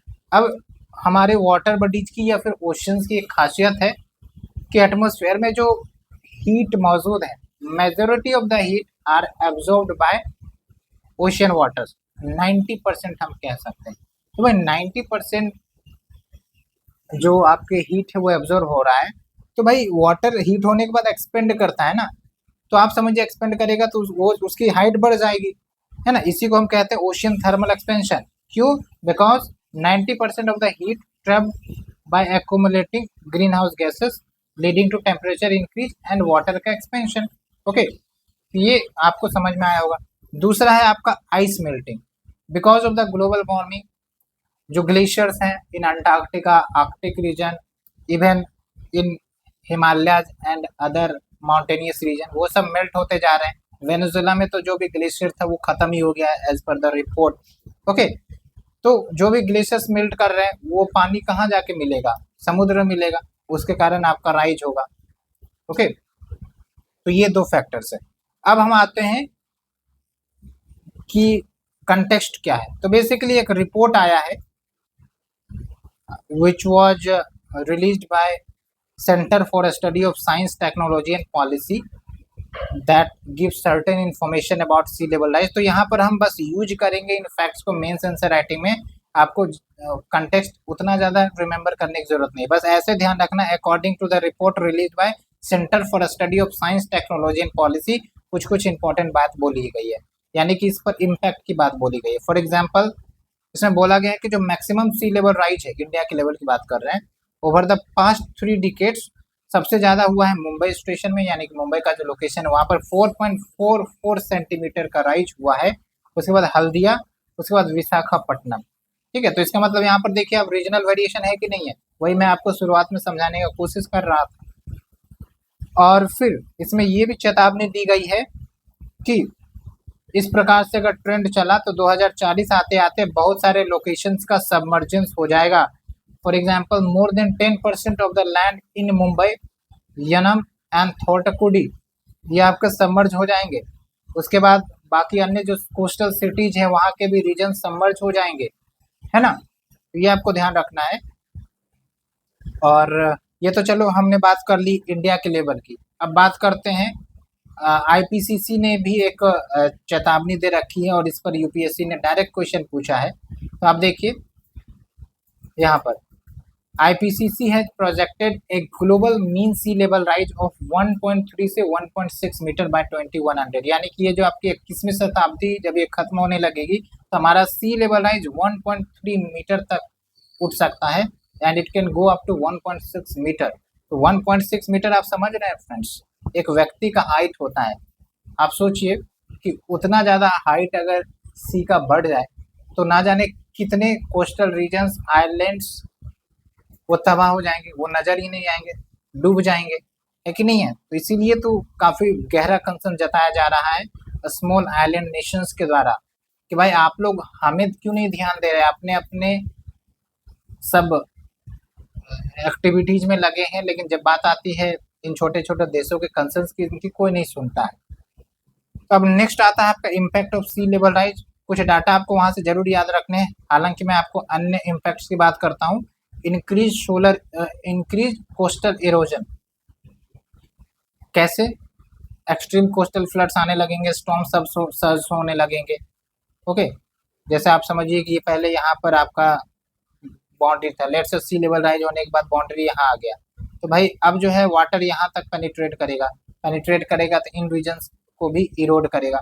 और बाकी आप ये भी ध्यान रखिए कि submergence of the coastal regions, ये हो सकता है सबमर्जेंस। ओके, तो ये मैंने आपको कुछ एग्जांपल्स बताया। उसके बाद देखिए as per the National Centre for Coastal Research around 32% of India's coast line underwent sea erosion between this period 1990 to 2018। ये सब डाटा आपको ध्यान रखना है। उसके बाद कोस्टल इनंडेशन एंड फ्लडिंग, ये तो हो ही आएगा। फ्रेश वाटर सैलिनाइजेशन, यानी कि जो आपके रिवर्स क्रॉस करते थे, ओके, ग्राउंड वाटर उनका जो मैकेनिज्म था कोस्टल रीजन में, अब सी वाटर जो है लैंड की तरफ एक्सटेंड हो गए, रिवर्स के साथ मर्ज हो जाएंगे, लेक्स में सेलाइन वाटर मिक्स हो जाएगा, ठीक है, और ग्राउंड वाटर में भी पेनिट्रेट हो जाएगा। तो ऐसे में सेलिनिटी बढ़ जाएगी और वाटर की क्राइसिस या वाटर का स्ट्रेस भी आ सकता है, और नीति आयोग ने तो ये बोल भी रखा है। उसके बाद देखिए कोस्टल कम्युनिटी डिस्प्लेसमेंट, ये इन जगहों पर जो लोग रह रहे हैं, ठीक है, या फिर जो भी इंपॉर्टेंट आइलैंड्स पर लोग रह रहे हैं, छोटे छोटे आइलैंड पर, उनका तो डिस्प्लेसमेंट हो जाएगा, फोर्स माइग्रेशन हो जाएगा। और एक फैक्ट भी है कि 3.6 million people has been displaced in South Asia over the past decade. Okay, उसके बाद coastal habitat loss like coral reefs, mangroves, ये सब जो एग्जिस्टिंग है जो प्रोटेक्ट करते हैं हमारे कोस्ट को या फिर लैंड्स को, तो कल को वो भी डिस्ट्रक्ट हो जाएंगे। यहाँ पर आप देख सकते हैं एग्जांपल के तौर पर coral reef of the gulf of Mannar is facing threat, gulf of Mannar इधर है। उसके बाद इंफ्रास्ट्रक्चर वल्नरेबिलिटी, अब आप समझिए मुंबई कितनी इंपॉर्टेंट लोकेशन पर लोकेटेड है, फाइनेंशियल कैपिटल कहते हैं। फिर चेन्नई देख लीजिए, यहाँ पर आप देखिए विशाखापट्टनम है, पुरी है, हल्दिया है, कोची है, ये सब इंपॉर्टेंट सिटीज हैं, इंपॉर्टेंट लोकेशन है, फाइनेंशियल कंट्रीब्यूशन इन सबों का ज़्यादा होता है, और काफ़ी बड़े बड़े इंफ्रास्ट्रक्चर लगे पड़े हैं यहाँ पर। कल को ये सब लॉस हो जाए तो क्या होगा? ओके, उन सब के कारण होने वाला क्या है, कॉस्ट ऑफ लिविंग बढ़ जाएगा और पॉवर्टी, माइजरी, ये सब और ज़्यादा बढ़ सकते हैं। तो स्टेप्स क्या लिए जा रहे हैं बाय गवर्नमेंट ऑफ इंडिया? तो एक तो ये है कि by protection and control of coastal erosion in India, इसके लिए सेंट्रल वाटर कमीशन ने गाइडलाइंस जारी किया है 2020 में to deal with the sustainable coastal protection works for different coast line. उसके बाद देखिए कोस्टल वल्नरेबिलिटी इंडेक्स है, जो पार्टिकुलर कोस्ट की क्या वल्नरेबिलिटी है प्रॉपर पैरामीटर्स के आधार पर डिसाइड करते हैं। जैसे आप शोर लाइन चेंज रेट क्या हो रहा है, सी लेवल चेंज रेट क्या हो रहा है, कोस्टल एलिवेशन कितना है, ठीक है, कोस्टल जियोमॉर्फोलॉजी क्या है, इन सब ग्राउंड पर वल्नरेबिलिटी इंडेक्स निकाले जाते हैं। उसके बाद नेशनल डिजास्टर रेस्पॉन्स फंड जो आपका क्रिएटेड है under the disaster management act 2005, इसमें पैसे का भी प्रोविजंस किया गया है। कोस्टल रेगुलेशन जोन नोटिफिकेशन 2019 लाया गया था for the proper management of the coastal zone, ये सब आते हैं कोस्टल जोन में, ठीक है। तो कौन से प्रोजेक्ट लाए जाए, कौन से नहीं लाए जाए, ये सब आपके इसके अंतर्गत डील होते हैं। उसके बाद mangroves initiative for shoreline habitat and tangible incomes, ये है आपका मिस्टी स्कीम, ये सब स्कीम को याद रखना है, मिस्टी स्कीम्स डायरेक्ट पूछ लेगा। इसमें क्या है, मैंग्रोव्स को प्रमोट करना है, मैंग्रोव्स का जो एरिया है उसको बढ़ाना है along the coast across 11 states and 2 union territories over the next 5 years। तो मैंग्रोव्स का सिग्निफिकेंस क्या है ना, कोस्ट लाइन में जब आप इसे लगा देते हैं तो it acts as a natural barrier for disaster, चाहे आपका सुनामी आ जाए, चाहे आपका एक्सटेंसिव सी सर्जेज हो जाए, ओके, तो ये सी वेव्स के स्पीड को रोकती है, तो इससे आपका जो इंटरनल एरिया है रीजन से उतना ज़्यादा प्रभावित नहीं होता। साइक्लोन आ जाता है तो मैंग्रोव सब काफ़ी ज़्यादा प्रोटेक्शन प्रोवाइड करते हैं, तो नेचुरल प्रोटेक्शन के रूप में काम करता है ये, ओके, और ऐसे में भारत सरकार का खर्च भी बच जाता है। बाकी आप देखिए adaptation strategies for sea level rise क्या किया जाना चाहिए। एक तो फ्लड बैरियर्स हम बिल्ड कर दें टू प्रोटेक्ट द इंफ्रास्ट्रक्चर की, अगर हमने कोस्टल रीजन में इंफ्रास्ट्रक्चर बना कर रखा है उसके चारों ओर फ्लड बैरियर हम क्रिएट कर दें। उसमें आपका नेचुरल बैरियर भी हो सकता है, मैन मेड भी हो सकता है। जैसे मैन मेड में बात करें तो सी वॉल स्ट्रक्चर जो कंक्रीट का बना होता है। उसके बाद sea level rise and storm surge modelling हम कंडक्ट कर सकते हैं, प्रॉपर मॉडल तैयार कर सकते हैं कि अगर हो गया सी लेवल राइज तो क्या खामियाजा भुगतना पड़ सकता है, तो हम पहले से एक्शन ले लें, ठीक है। मॉडलिंग का मतलब ये होता है कि हम एक ढांचा तैयार कर रहे हैं based on the data available to understand the impact in the coming future of a disaster. उसके बाद फ्लोटिंग सिटीज का कंसेप्ट हो सकता है जो मालदीव और साउथ कोरिया अपना रही है। इंटीग्रेटेड कोस्टल जोन मैनेजमेंट, फिर क्लाइमेट एक्शन प्लान हमारे पास होना चाहिए, चाहे वो स्टेट लेवल पर हो चाहे आपका सिटीज के लेवल पर हो, है ना। तो इससे और ज़्यादा जो क्लाइमेट रिलेटेड डिजास्टर्स है उसे डील किया जा सकता है और सी लेवल राइज से हम निपट सकते हैं, खासकर कोस्टल सिटीज जो है, ओके। अब हम चलते हैं फ्रेंड्स नेक्स्ट टॉपिक की तरफ, जो है आपका रिवर लिंकिंग प्रोजेक्ट। तो क्या आपको एक एक कंसेप्ट समझ में आ रही है? क्या आपको कोई दिक्कत भी हो रही है? अगर किसी भी प्रकार का दिक्कत हो रहा है तो आप हमें कमेंट सेक्शन में जरूर बताएं। We will be here for your help. और वीडियो अच्छी लग रही है तो लाइक जरूर करें, शेयर करें और कमेंट भी कर सकते हैं। सो जो आपका अगला टॉपिक है रिवर लिंकिंग प्रोजेक्ट को लेकर, इस पर यूपीएससी ने प्रीवियस ईयर पेपर में क्वेश्चन भी पूछा है, मेंस हो या प्रीलिम्स, इसलिए इसको भी आपको अच्छे से कमांड करके रखना है। वैसे हम एक एक पॉइंट अच्छे से डिस्कस करेंगे। कंटेक्स्ट क्या है? महाराष्ट्र गवर्नमेंट ने वेनगंगा नालगंगा रिवर लिंकिंग प्रोजेक्ट को अप्रूवल दे दी है, तो ये महाराष्ट्र में इम्प्लीमेंट होगा। अब बात करते हैं कि रिवर लिंकिंग प्रोजेक्ट क्या होता है। थोड़ा सा आप समझिए, मैं आपको बेसिक ओवरव्यू देता हूँ कि आप समझिए कि एक रीजन है जहाँ से रिवर फ्लो कर रही है, एक दूसरा रीजन है जहाँ से दूसरी रिवर फ्लो कर रही है। अब पता चला कि इस रिवर में एक्सेस वाटर फ्लो करता है और मानसून सब के समय में बाढ़ भी आ जाती है, जबकि इस रिवर में वाटर लेवल उतना ज़्यादा नहीं रहता है और वाटर डेफिसिट रीजन रहता है। तो क्या किया जाए भाई? लिंक कर दो। लिंक करने से क्या होगा कि भाई मानसून के समय में एक्सेस वाटर आ गई तो ट्रांसफर हो जाएगी इस साइड और फिर यहाँ पर फ्लडिंग भी नहीं आएगी।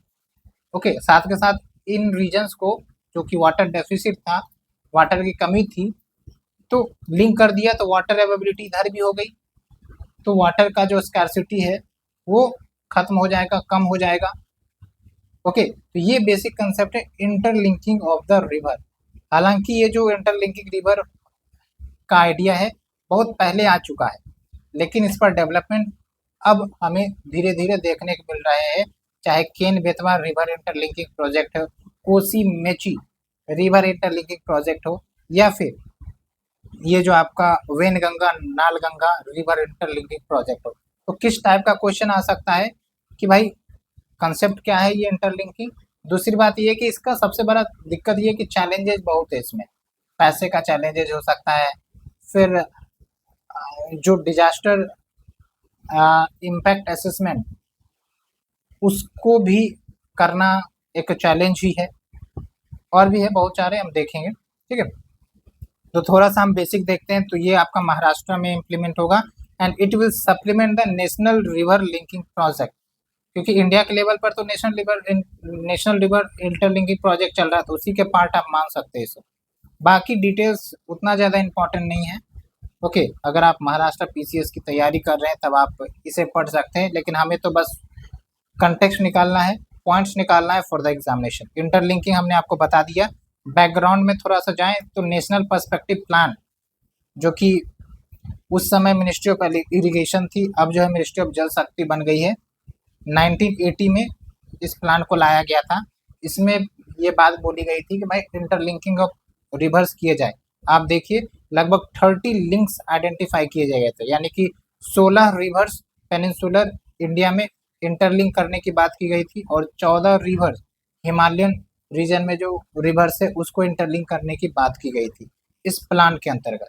ओके, और फिर आप देखिए 2021 में यूनियन कैबिनेट ने अप्रूव किया था implementation of Ken Betwa river interlinking project का, which was first interlinking river project. ये फैक्ट आपको ध्यान रखना है फॉर द प्रीलिम्स, और इस पर तो क्वेश्चन भी पूछा गया है। अब बात करते हैं कि इंटरलिंकिंग कर तो दिए जाए, लेकिन क्या कुछ बेनिफिट्स हैं इस इंटरलिंकिंग का। एक तो ये कि इरिगेशन की सुविधा हो जाएंगी, फार्मर्स की समस्याएं खत्म हो जाएंगी।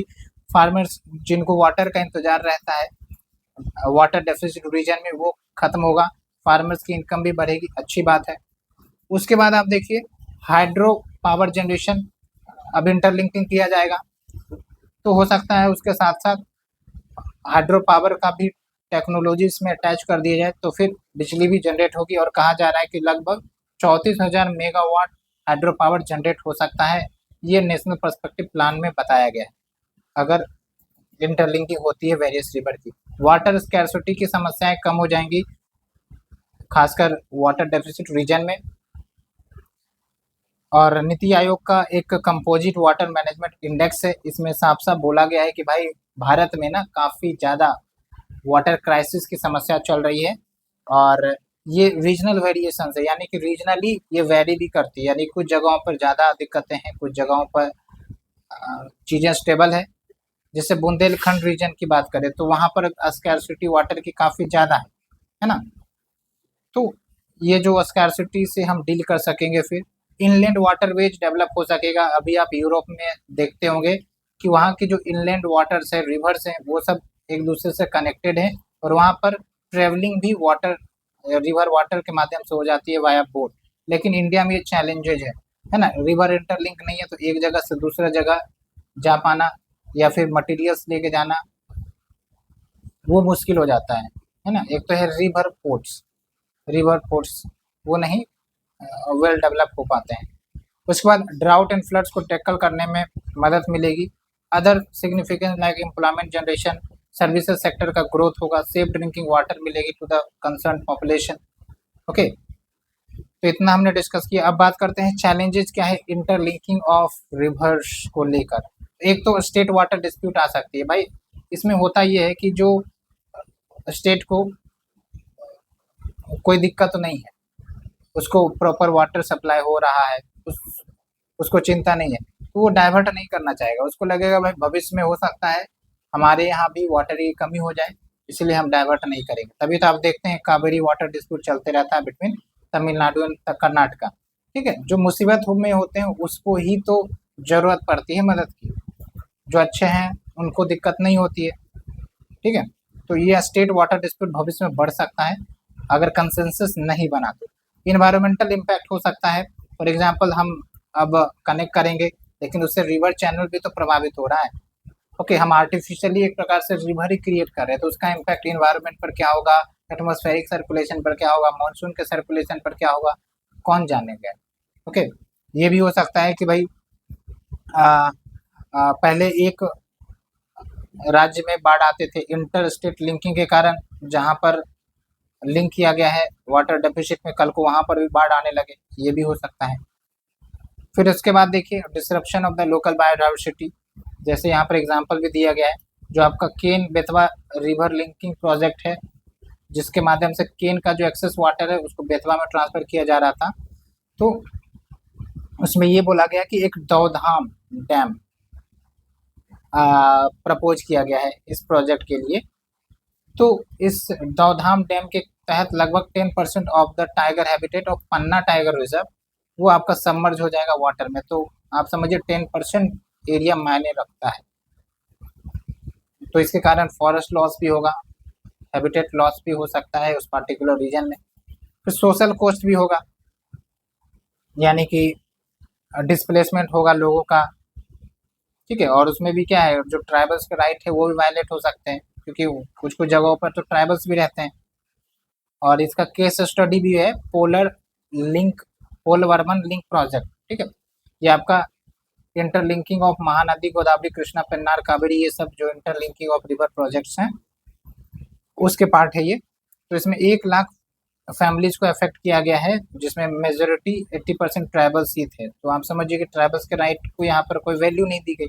बायोलेटरल चैलेंजेज हो सकते हैं, जैसे हमने इंटरलिंकिंग करना कोशिश किया हिमालयन रिवर्स का, लाइक गंगा ब्रह्मपुत्र सबका, तो वो तो मल्टीपल कंट्री में फ्लो करती है, इंडिया में भी फ्लो करती है, चाइना में, बांग्लादेश भी हो जाता है, नेपाल भी हो जाता है, तो कल को नेपाल कुछ क्लेम कर दे। उसके बाद इकोनॉमिक कॉस्ट भी है, ये तो है ही, काफ़ी ज़्यादा पैसा खर्च होता है इसमें। अब बात करते हैं कि जुडिशियल प्रोनाउंसमेंट क्या रहा है regarding the interlinking of project. तो 2012 में एक जुडिशियल प्रोनाउंस आया था, जिसमें सुप्रीम कोर्ट ने हरी झंडी दी थी कि भाई अब ज़रूरत है कि इंटरलिंकिंग ऑफ रिवर्स किया जाए इन इंडिया, और इसके लिए सेंट्रल गवर्नमेंट को भी आदेश दिए गए थे, special committee for interlinking of reverse setup किए जाए जो इस प्रोग्राम को कैरी आउट करेंगे। ओके, अब बात करते हैं गवर्नमेंट ने क्या क्या स्टेप्स लिए हैं। तो एक तो ये कि टास्क फोर्स क्रिएट किया गया है for interlinking of the rivers in 2015। उसके बाद स्पेशल कमिटीज बनाई गई है for interlinking of the rivers, group on intra state river links. उसके बाद नाबार्ड जो है, नाबार्ड फंडिंग भी करता है for the accelerated area benefit programme component of Pradhan Mantri Krishi सिंचाई योजना। ओके, तो ये बात आप ध्यान दीजिए। तो कंक्लूजन में क्या है कि भाई ये जो आपका इंटरलिंकिंग ऑफ रिवर प्रोजेक्ट है ये वाटर डिस्ट्रीब्यूशन को रिवोल्यूशनाइज कर सकती है, चैनलाइज करेगी to the water deficient region. इसके कारण आपका वाटर स्कैर्सिटी कम होगा, ठीक है। इरिगेशन सुविधा आएंगी तो फार्मर्स की जो फार्मिंग्स हैं वो भी इम्प्रूव हो सकती है, एग्रीकल्चर बूस्ट होगा, एम्प्लॉयमेंट बूस्ट होगा, ओवरऑल डेवलपमेंट बूस्ट होगा। लेकिन वही बात है कि प्रॉपर रिसोर्स एलोकेशन हो, स्टेट के साथ कंसल्टेशन हो और सस्टेनेबल फ्यूचर भारत का बने। यहाँ पर आप देखिए नेशनल रिवर इंटरलिंकिंग प्रोजेक्ट जो मैंने आपको बताया था, टोटल 30 प्रोजेक्ट आइडेंटिफाई किए गए थे अंडर एमपीपी, जिसमें हिमालयंस के प्रोजेक्ट्स हैं और बाकी जो है आपके 15 से 30 ये आपके पेनिनसुलर है। याद नहीं रखना है आपको, यहाँ पर बस ये देखिए कि एक है आपका केन बेतवा रिवर इंटरलिंकिंग प्रोजेक्ट। आप हमें बताइए केन बेतवा किस रिवर की ट्रिब्यूटरी है। और उसके बाद आप देखिए यहाँ पर और कहाँ गया, हाँ महाराष्ट्र में इधर आपका बनाया जाएगा। फिर एक है कोसी मेची इंटरलिंक प्रोजेक्ट जिसको हाल ही में कैबिनेट ने अप्रूवल दिया था, ओके। ये बिहार में इंटरलिंक करने का प्रोजेक्ट है। तो आपको 2-3 एग्जाम्पल्स भी याद रखने ताकि पता चले कि हाँ ये सब कार्य चल रहे हैं। अब बात करते हैं कि रिवर्स के बारे में, तो वेनगंगा और नालगंगा रिवर की। तो वेनगंगा रिवर जो है वो महादेव हिल्स से निकलती है। महादेव हिल्स आपका मध्य प्रदेश में है, महा से मध्य याद रखना है आपको, ओके। और ये जो रिवर वेनगंगा है जब ये वर्धा से मिल जाती है तो यानी कि वेनगंगा, वर्धा और पेनगंगा तीनों का मिला दीजिए, पेनगंगा, वेनगंगा, वर्धा, तब जाके आपका प्राणहिता बनाता है, ठीक है। तो आप देख सकते हैं, तो river Pranhita with its 3 principal branches, Penganga, Wardha, Wainganga, largest tributary of river Godavari, okay. तो ये सब जो मिल के प्राणहिता बनाती है, प्राणहिता फिर आपका गोदावरी में मर्ज होती है, ये ध्यान रखना है। उसके बाद आप देखिए नालगंगा की बात करें तो main left bank tributary river Purna की। तो यहाँ पर आप देखिए रिवर पूर्णा जो है ना वो तापी नदी की ट्रिब्यूटरी है और रिवर पूर्णा की जो ट्रिब्यूटरी है वो है नालगंगा। तो यहाँ पर मैंने आपको डायग्राम से बताया है, ये तापी नदी हो गई, उसका ट्रिब्यूटरी होगा पूर्णा और पूर्णा की ट्रिब्यूटरी हो गई नालगंगा, ठीक है। तो ऐसे करके आप याद कर सकते हैं मैप बना के, ड्रॉ करके। तो ये थी टोटल मेन इश्यू। अब आते हैं शॉर्ट्स के ऊपर। तो देखिए फ्रेंड्स, शॉर्ट्स में ज़्यादा टाइम कंज्यूम हो जाएगा, इसलिए हम आपको हाईलाइटेड पीडीएफ की दे देंगे, आप इसे स्थिर से पढ़िए प्रीलिम्स पर्पज के लिए, और कुछ कुछ इंपॉर्टेंट पॉइंट जो मेंस के लिए होंगे हम उसको अलग कलर में हाईलाइट कर देंगे। अदरवाइज इसका लेक्चर बनाना तो पता चला 2 से 3 घंटे चले जाएंगे, ठीक है। तो क्या फ़ायदा, कोई फ़ायदा नहीं है। इसलिए हम एग्जाम रिलेवेंट पॉइंट्स को इसमें हाईलाइट करके आपको पीडीएफ सेंड कर देंगे, आप पीडीएफ टेलीग्राम से डाउनलोड कर सकते हैं, okay. So thank you friends for watching this initiative. अगर आपको वीडियो अच्छी लग रही है तो ज़रूर शेयर करें, कमेंट करें और लाइक करें दोस्तों के बीच, ताकि आपके दोस्त भी बेनिफिट हो। और यहाँ पर हम करंट के साथ साथ स्टैटिक भी कवर कर रहे हैं। तो अगला जो हमारा लेक्चर होगा वो इन्वायरमेंट का जो स्टैटिक पोर्शन है उसको हम कवर करेंगे। तो कैसा लगा आपको इनिशिएटिव, जल्दी बताएं। किसी भी प्रकार की रिकमेंडेशन है आप हमें कमेंट सेक्शन कर सकते हैं, और पीडीएफ चाहिए तो आप टेलीग्राम चैनल से जुड़ें, हम आपको लिंक डिस्क्रिप्शन में दे देंगे। Thank you friends, thank you very much for watching, keep care of your self and everything will be good. Thank you.